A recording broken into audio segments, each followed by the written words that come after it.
Mpendwa katika Bwana na msafiri wa kwenda mbinguni, kuna wakati unaweza ona mambo hayaendi upande wako. Kuna wakati unaweza kuona una mikosi.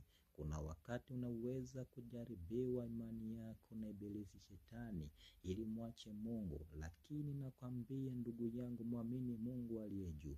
Ni Mungu anayeweza kuyageuza mambo magumu na kuwa mepesi.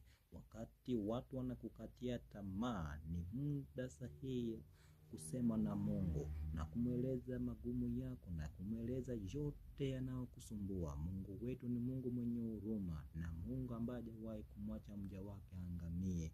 Ni Mungu mwenye upendo. Wakati ndugu na marafiki wanasema ya kwamba huyu ameshaharibikiwa, usikate tamaa wala usilie tena, futa machozi. Mweleze Mungu magumu unayopitia, atakusaidia na atakushindia.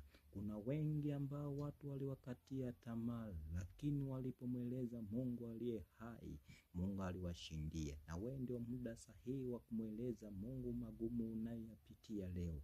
Atayavunja maagano mabaya ya shetani, atayavunja kila nguvu za mwovu ibilisi, naye Mungu atakuweka katika mikono salama na utashinda kwa kishindo, na maadui zako wataaibika, nawe utapaa na Mungu aliye hai mbinguni juu. Kwa nini ukate tamaa? Sema na Mungu leo, ushindi unapo